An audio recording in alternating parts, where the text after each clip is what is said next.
Okay, नया chapter चालू कर रहे हैं। रिकॉर्डिंग सही आ रही है? ठीक है, नया चैप्टर चालू कर रहे हैं जिसका नाम है forms of market. Forms of market जो है this is like second last chapter of your micro economics. Second last chapter है। लास्ट चैप्टर जो है, ठीक है, वो इसके बाद जो मैं लिखवाऊंगा वो पूरा थ्योरेटिकल होगा, वो मैं आपको लिखवाऊंगा। फॉर्म्स ऑफ मार्केट बेसिकली बोलता तो चार तरीके के मार्केट्स के बारे में, जो अपनी पूरी इंडियन इकोनॉमी या फिर पूरे वर्ल्ड लेवल पे जो मार्केट होते हैं वो चार तरीके के हो सकते हैं। What do you mean by market? Market is a place जहां पे बायर और सेलर मिलते हैं और आपस में ट्रांजैक्शंस करते हैं, तो मार्केट इज अ प्लेस जहां पे बायर होगा, सेलर होगा, ट्रांजैक्शंस होंगे, ठीक है, मॉनेटरी एक्सचेंजेस होंगे, एक जना गुड्स देगा, दूसरे जना उसके बदले पैसे देगा। This is how market works. तो कुल मिला के इंडिया में चार तरीके के मार्केट्स हैं। कितने तरीके के? नॉट इन इंडिया, पूरे वर्ल्ड में चार तरीके के मार्केट्स होते हैं। पहला जो मार्केट होता है उसे अपन कहते हैं परफेक्ट कंपटीशन। क्या कहते हैं उसे? Perfect competition. दूसरा जो मार्केट होता है उसे कहते हैं मोनोपोली। तीसरा होता है अपना मोनोपोलिस्टिक कंपटीशन। और चौथा जो मार्केट होता है वो होता है ओलिगोपोली। कौन सा होता है? ओलिगोपोली। अब होता क्या है, मोनोपोली के साथ में डुओपोली भी होता है, पर डुओपोली तो वैसे भी अपने कोर्स में नहीं था, और डुओपोली तो छोड़ो, अब तो अपने कोर्स में ये बाकी के तीन मार्केट्स भी नहीं रहे।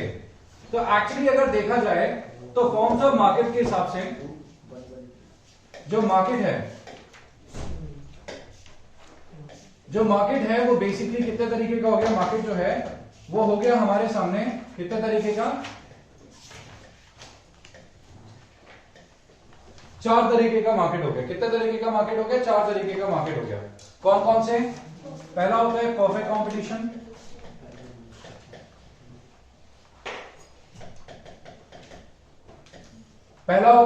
कंपटीशन। दूसरा जो मार्केट होता है उसे अपन क्या कहते हैं? मोनोपोली। तीसरा जो मार्केट होता है वो होता है मोनोपोलिस्टिक कंपटीशन।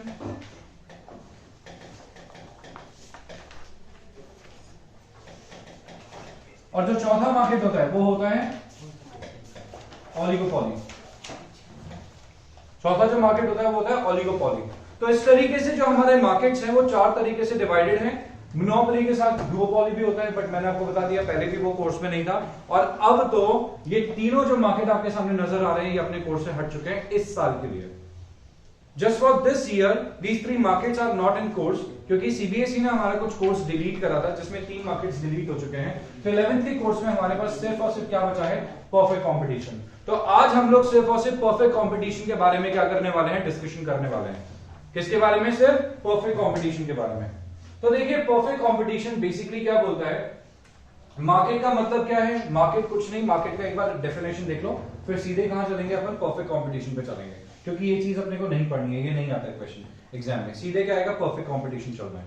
मार्केट क्या है? Ordinarily market refers to a physical place. Market क्या होता है? फिजिकल प्लेस होता है या एक एरिया जहां पे कमोडिटीज को खरीदा और बेचा जाता है।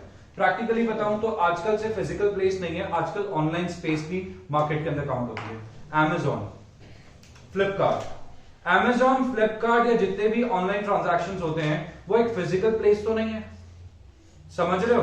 वहां पे आप फिजिकली तो किसी से डील नहीं कर सकते। If you want to buy something तो आप लोग किसी स्टोर पे तो नहीं जा रहे ना, ऑनलाइन डील कर रहे हो आप। तो जो मार्केट है आपका वो ऑनलाइन हो गया प्रैक्टिकली। तो वैसे पहले मार्केट क्या होता था? एक फिजिकल प्लेस हुआ करता था। अभी market physical place as well as online existence दोनों पे होता है। समझ आ गई बात? तो ordinarily market refers to physical place और एन एरिया वेयर कमोडिटीज को खरीदा और बेचा जाता है, बॉट एंड सोल्ड। जहां पे कमोडिटीज को खरीदा और बेचा जाता है उसे मार्केट कहा जाता है। In economics market is the mechanism और arrangements by which buyers and sellers of a commodity are in close context for sale and purchase and are able to strike a deal about the price and the quantity to be bought and sold. तो अगर economics के हिसाब से इस definition को देखा जाए या समझा जाए कि मार्केट क्या है, तो उसके हिसाब से ये बोलता है मार्केट एक ऐसा मैकेनिज्म है, एक ऐसा तरीका है और एक इस तरीके का अरेंजमेंट है। तो आपको पता है, मैंने अभी आपको कहा ऑनलाइन भी हम लोग एक मार्केट तैयार कर सकते हैं। तो जो ऑनलाइन मार्केट है ना, वो इस डेफिनेशन के अंदर काउंट हो गया। मतलब जो डेफिनेशन दी है इकोनॉमिक्स ने, वो एक डेफिनेशन एक वाइडर पर्सपेक्टिव की है, जिसके अंदर इसको भी इंक्लूड कर दिया। बोले इस तरीके का अरेंजमेंट जहां पे बायर और सेलर मिल सके, तो भाई वो अरेंजमेंट करने के लिए फिजिकली तो बोला नहीं ना इसने बोला इस तरीके का मैकेनिज्म, इस तरीके का अरेंजमेंट जहां पे बायर और सेलर एक क्लोज कांटेक्ट में आए, और क्लोज कांटेक्ट में आके बायर बेच सके अपना माल, वो बायर खरीद सके अपना माल और सेलर बेच सके अपना माल। तो क्लोज क्या कर रहे हैं ये लोग क्लोज रिलेट हो रहे हैं, आपस में मिल रहे हैं। वो मिलने का जो तरीका है वो mechanism is the market, and that mechanism can be online and that mechanism can be offline. बात समझ आ रही है आप लोग को? सो ये यही बोलना चाहता है कि मार्केट एक मैकेनिज्म है जहां पे बायर और सेलर्स क्या होते हैं, क्लोज कॉन्टैक्ट में आते हैं, ठीक है, कॉन्टैक्ट करने से, ठीक है, close contact for sale and purchase, and are able to strike a deal, एक डील फिक्स कर सकते हैं, बार्गेनिंग चलती है, एक डील फाइनलाइज होती है इनके बीच में, कितना खरीदना है कितना बेचना है। बोलो समझ आया कि नहीं आया? आगे समझ में आता है? आगे मूव करते हैं इसमें, ठीक है। बाकी चीजें इसमें अपने को देखनी नहीं है, ये नहीं पढ़ना अपने को। एसेंशियल फैक्टर्स, मार्केट स्ट्रक्चर कोई काम का नहीं है। चालू करते हैं, सबसे पहले टॉपिक कौन सा है अपना, ठीक है, परफेक्ट कंपटीशन, इसी को चालू करते हैं, यही अपने को सबसे पहले समझना है। वो चीजें कोर्स में नहीं है? नहीं, बाकी चीजें कोर्स में नहीं है भाई। मार्केट स्ट्रक्चर अपने को मतलब ही नहीं है कोई, बाकी किसी और ने डेफिनेशन दी वो इतनी कोई इंपॉर्टेंट होती नहीं है। पहला मार्केट कौन सा है? Perfect competition. अब मैं आपको बताता हूं, perfect competition is base of all markets. सारे मार्केट्स का जो बेस तैयार हुआ है वो परफेक्ट कंपटीशन से तैयार हुआ है, और परफेक्ट कंपटीशन एक इमेजिनरी मार्केट है। परफेक्ट कंपटीशन एक इमेजिनरी मार्केट है। परफेक्ट कंपटीशन जैसा मार्केट एक्चुअली होता ही नहीं है कोई। जो मैं आपको इसमें बातें बताने वाला हूं वो सब इमेजिनेशन पे बेस्ड है।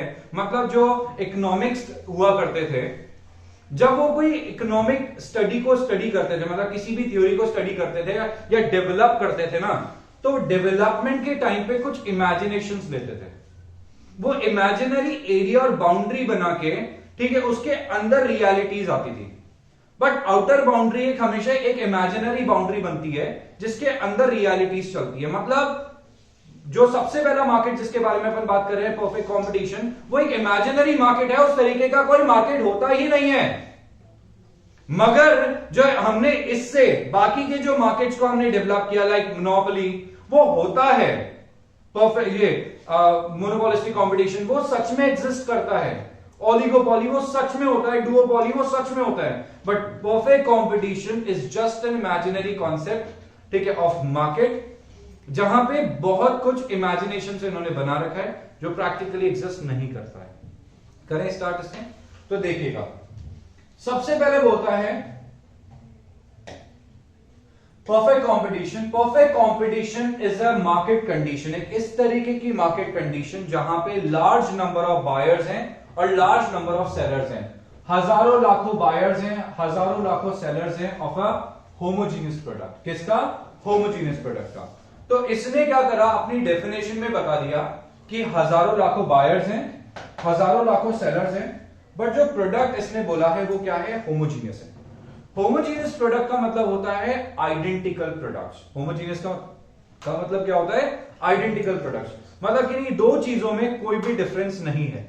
जैसे अब जैसे ये, ठीक है, स्लिप पैड है, पीछे से देखो करीब करीब सेम से लग रहे हैं, करीब करीब सेम से लग रहे हैं। ये रेड है और ये ब्लैक है, इसको भी कलर को चेंज कर दो, सेम कलर कर दो, तो ये क्या हो जाएगा? होमोजीनियस प्रोडक्ट हो जाएगा। क्या हो जाएगा? ये होमोजीनियस प्रोडक्ट। होमोजीनियस प्रोडक्ट का मतलब होता है कि वो प्रोडक्ट जो परफेक्टली आइडेंटिकल हो, जिनका कलर, टेस्ट, ब्रांड, उसकी क्वालिटी सब कुछ सेम हो, तो उसे क्या कहते हैं? होमोजीनियस प्रोडक्ट कहते हैं। तो एक इस तरीके का मार्केट जहां पे एक ही टाइप का प्रोडक्ट चलता रहेगा, ऐसा तो प्रैक्टिकली होता नहीं है। समझ रहे हो? लार्ज नंबर ऑफ बायर्स हैं, लार्ज नंबर ऑफ सेलर्स हैं, सारे के सारे सेलर्स एक ही टाइप का प्रोडक्ट बेच रहे हैं। मतलब वो हो सकता है वो हजारों प्रोडक्ट बेच रहे हैं, बट जिस टाइप का वो प्रोडक्ट बेच रहे हैं वो सबके सब सेम बेच रहे हैं। स्टेशनरी की शॉप पे गए आप, उसमें पेन बिक रहा है, तो ये पेन सिर्फ स्टेशनरी पे सिर्फ ये पेन ही नहीं बिक रहा है। स्टेशनरी के पास है तो हजारों आइटम्स, है तो हजारों आइटम्स, जो स्टेशनरी है उसके पास होने में तो हजारों आइटम्स है, बट द थिंग इज कि वो बेच क्या रहा है? वो सिर्फ इसी टाइप का पेन बेच रहा है। और ये सारे के सारे इंडिया में, पूरी की पूरी कंट्री में, पूरे के पूरे मार्केट में सब लोगों के पास सेम प्राइस पे अवेलेबल है। ये इमेजिनेशन है। समझ आई बात? सिर्फ क्या बोलता है, the buyers and sellers have perfect knowledge of the product. Buyers को भी नॉलेज है पूरी पूरी, सबको पता है ये पेन 20 रुपए का है और ये सारी दुकानों पे 20 रुपए का मिलेगा। कोई भी ऐसी दुकान नहीं है जहां पे 25 का मिल सकता है या 19 का मिल सकता है। तो मैं किसी भी शॉप से लूं, मुझे कोई फर्क नहीं पड़ता, कोई भी डिस्काउंट नहीं देगा, कोई भी एडवर्टीजमेंट नहीं करता। मैं किसी भी शॉप से जाके परचेज करूं, मेरे लिए इसकी जो कॉस्ट होगी वो एग्जैक्टली आइडेंटिकल होगी, सेम होगी, कोई डिफरेंस, 1 रुपए का भी डिफरेंस नहीं होगा। There is a uniform price prevails in the market, uniform price prevail करेगी। आगे लिखा है इसमें, the buyers and sellers have perfect knowledge of the product and is determined not by the firm but by the market। इसमें लिखना and price is determined not by the firm but by the market। मतलब जो price होगा ना वो पूरा market decide करेगा, पूरी इंडस्ट्री डिसाइड करेगी कि ये जो प्राइस है इसका 20 रुपए, ये इंडस्ट्री ने डिसाइड करा है, पूरे वर्ल्ड में पूरी इंडस्ट्री में सेम रहने वाला है, इट विल नॉट चेंज। ये कौन डिसाइड करता है? इंडस्ट्री डिसाइड करती है। कौन डिसाइड करता है?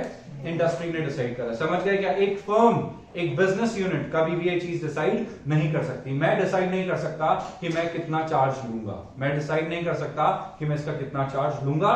इंडस्ट्री ने जो बोल दिया, कंपनी ने जो बोल दिया, वही मुझे चलाना पड़ेगा। आई बात समझ में? सिचुएशन समझ आई? अब इसमें क्या लिखा है, no firm can influence that price. और कोई भी फर्म उस प्राइस को क्या नहीं कर सकती है? इन्फ्लुएंस नहीं कर सकती, चेंज नहीं कर सकती, किसी भी कंडीशन में चेंज नहीं कर सकती, क्योंकि हजारों सेलर्स हैं, हजारों सेलर्स है, लाखों सेलर्स है, large number of buyers, large number of sellers. तो सोचो किसी भी एक पर्सन का कंट्रोल ही नहीं है मार्केट पे, किसी भी स्पेसिफिक पर्सन का कंट्रोल नहीं है। मेरी दुकान है, मैं उसमें स्टेशनरी के आइटम्स बेचता हूं, कंपनी बोलती है इस पेन को 20 रुपए में बेचना, मैं तो 25 में बेचूंगा, नहीं तो मैं बात नहीं कर रहा। बोले मत कर दे दुकान बंद। है कौन तू? नहीं मतलब लाखों लोग हैं मार्केट में इस प्रोडक्ट को बेचने के लिए, हजारों लोग हैं, वो बेच देंगे, तू मत बेच। नहीं आएगा कोई तेरे पास खरीदने के लिए, पड़ोस वाली दुकान में चले जाएंगे। मार्केट में कंपटीशन तो बहुत ज्यादा है ना, तो तुम अगर डील करने के लिए तैयार नहीं हो तो कोई भी कर लेगा।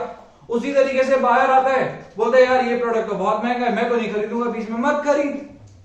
लाखों लोग हैं मार्केट में जो इस प्रोडक्ट को परचेज करेंगे, तो कोई भी बायर, कोई भी सेलर किसी भी तरीके से इस मार्केट को कंट्रोल नहीं कर सकता, इंफ्लुएंस नहीं कर सकता 1% भी। तो मार्केट में बायर के आने से, बायर के जाने से, या फिर सेलर के आने से, सेलर के जाने से मार्केट पे कोई इंफ्लुएंस नहीं होगा, कोई भी फर्क नहीं पड़ेगा मार्केट को। समझ आई सिचुएशन? ठीक है। तो पहला पॉइंट क्या है? Large number of buyers and sellers. क्या है? Large number of buyers and sellers. बहुत सारे बायर्स हैं, बहुत सारे सेलर्स इस मार्केट में। There are large number of buyers and sellers of the commodity and the perfect competition। perfect competition में large number of buyers है, large number of sellers है। no one can influence the prevailing price in the market। कोई भी prevailing prices को क्या नहीं कर सकता? influence नहीं कर सकता। अब आपके एग्जाम में क्वेश्चन क्या आएगा वो सुनो। आपके एग्जाम में एक तो आ सकता है डायरेक्ट क्वेश्चन कि बताओ भाई परफेक्ट कंपटीशन क्या है, इसके किन्हीं 3 फीचर्स को एक्सप्लेन कर दो, 4 फीचर्स को एक्सप्लेन कर दो। 4 नंबर का क्वेश्चन दे दिया, 5 नंबर का क्वेश्चन दे दिया, बात खत्म। या तो कुछ ऐसा होगा, या फिर ऐसा होगा कि 2 या 3 नंबर का क्वेश्चन बना के दे दिया, large number of buyers and seller is a feature of perfect competition, explain. वो जो एक्सप्लेनेशन है ना, वो ये रहा कि एक्सप्लेनेशन क्या है, जिसके ऊपर आपके एग्जाम में क्वेश्चन आ सकता है। और अगर फीचर्स पूछता है तो क्वेश्चन बहुत सिंपल है, 4-5 फीचर्स हमें याद है, हम लिख देंगे। एक्सप्लेनेशन पूछ लिया, इंप्लीकेशन पूछ लिया, तो वहां पे हमारे लिए डिफिकल्टी अराइज हो जाएगी, क्योंकि वो हमारे लिए थोड़ा सा डिफिकल्ट रहेगा एक्सप्लेन करना। आप समझ रहे हो? वो चीज को एक्सप्लेन करना उस पॉइंट पे हमारे लिए थोड़ा सा क्या हो जाएगा? डिफिकल्ट हो जाएगा। तो आपको ये चीजें याद करनी ही पड़ेगी, समझनी ही पड़ेगी। आप डायरेक्टली बिना सोचे समझे नहीं डिफाइन कर सकते, नहीं एक्सप्लेन कर सकते, क्योंकि आपको पता है large number of buyers and sellers है, बट इसका मतलब क्या है ये नहीं पता। तो उसका मतलब, उसका इंप्लीकेशन क्या है वो सुनो। Implication of large number of buyers and sellers in the market is that the share of each seller in the total market supply is very small। अभी यही बताया था मैंने आपको कि भाई मैंने कहा मैं दुकान नहीं चलाऊंगा, मत चला, तुम टोटल मार्केट के बराबर में चीटी भी नहीं हो। हमारा जो साइज है अगर पूरे मार्केट के हिसाब से देखा जाए तो होल मार्केट इज लाइक, ठीक है, 1 लाख करोड़, उसमें तुम 10,000 हो। सो तुम मार्केट को किसी भी तरीके से इंफ्लुएंस कर ही नहीं सकते भाई। तुम्हारा जो साइज है मार्केट के हिसाब से वो बहुत ज्यादा स्मॉल है, नहीं इन्फ्लुएंस कर सकते तुम एंटायर मार्केट को। तो क्या बोलता है ये, therefore no single seller can influence the market price by changing his supply. मैं ज्यादा सप्लाई करूं कोई फर्क नहीं पड़ेगा, कम सप्लाई करूं कोई फर्क नहीं पड़ेगा, प्राइस चेंज कर ही नहीं सकते तुम। The firm has no option but to sell the product at the price determined by the industry। मेरे पास कोई ऑप्शन नहीं, मैं कुछ नहीं कर सकता, जो इंडस्ट्री ने बोल दिया वो मुझे फॉलो करना पड़ेगा। जैसे इंडस्ट्री ने बोल रखा है मुझे फॉलो करना पड़ेगा। I cannot change even a single rupee, even a single पैसा of my product, और मैं सप्लाई करूं चाहे नहीं करूं उससे कोई फर्क नहीं पड़ेगा मार्केट को। Therefore the firm is said to be price taker in perfect competition। इसलिए फर्म को क्या कहा जाता है इसमें, प्राइस टेकर। क्या कहा जाता है, प्राइस टेकर। प्राइस टेकर का मतलब क्या होता है, प्राइस टेकर एक बंदा होता है जो प्राइस जो चल रहा है मार्केट में, ठीक है, ही टेक अप द प्राइस, जैसा इंडस्ट्री बोले मैं वैसा प्राइस इसका डिसाइड कर दूंगा, ठीक है। उसे तो क्या कहते हैं, उसे कहते हैं प्राइस टेकर। और एक होता है प्राइस मेकर, मैं डिसाइड करूंगा मेरे प्राइसेस। तो जहां पे मैं डिसाइड करता हूं कि मैं दुकान पे इतनी प्राइसेस लगाऊंगा उसे तो कहते हैं प्राइस मेकर, और जहां पे जो इंडस्ट्री में चल रही है प्राइस मैंने एज इट इज ले ली उसे कहते हैं प्राइस टेकर। क्या कहते हैं उसे, प्राइस टेकर कहते हैं। To sum up the feature, large number indicates ineffectiveness of a single seller or a single buyer in influencing the prevailing price on its own। तो कोई भी person single buyer single seller क्या नहीं कर सकता, market को influence नहीं कर सकता किसी भी कंडीशन में। मार्केट को क्या नहीं कर सकता, इन्फ्लुएंस नहीं कर सकता किसी भी कंडीशन में। समझ आ गया। सेकंड पॉइंट है होमोजीनियस प्रोडक्ट। सेकंड पॉइंट क्या है, होमोजीनियस प्रोडक्ट। अब देखेंगे सेकंड पॉइंट। सेकेंड पॉइंट है homogeneous product.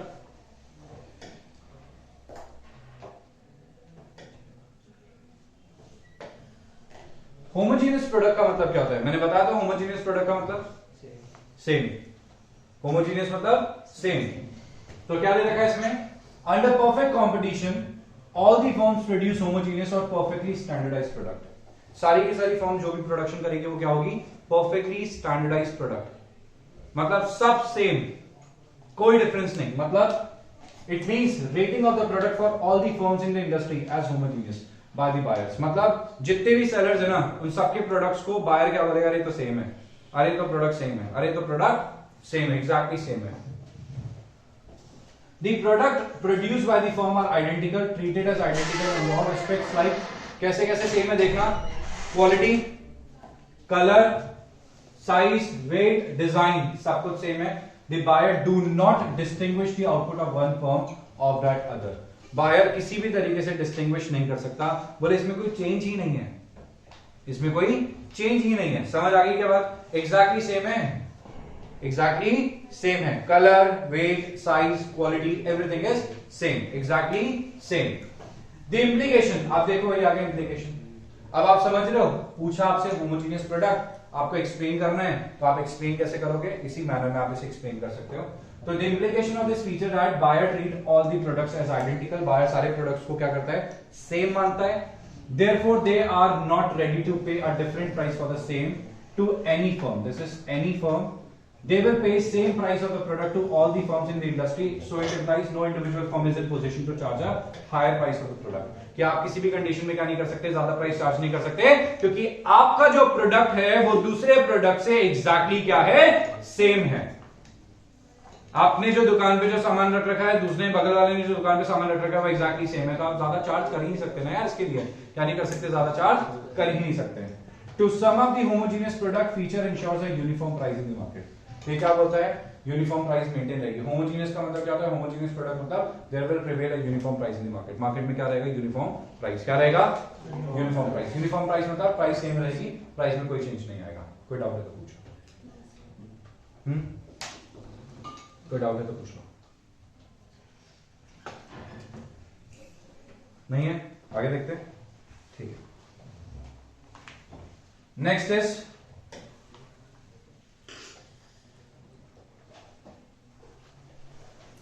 Is free entry और एग्जिट ऑफ द फर्म्स। अभी मैंने आपको क्या बोला था, याद है? अभी मैंने आपको बताया था कि एक अकेला बंदा इन्फ्लुएंस कर सकता है क्या मार्केट को? नहीं। बोलो, नहीं कर सकता। अब एक एग्जांपल देके बताता हूं, सुनना ढंग से। मार्केट में पता है क्या होता है, मार्केट में ना बिजनेस की ना एक तरीके से यू कैन से बिजनेस का ना एक फ्लो चलता है। हर बिजनेस का जैसे होता है ना, हर बिजनेस का एक टाइम आता है, उस टाइम पे वो बिजनेस बूम पे फिर कुछ टाइम बाद वो स्लगिश में चला जाएगा, डाउन चला जाएगा, फिर वो कुछ टाइम के बाद दूसरा बिजनेस बूम पे चला जाएगा।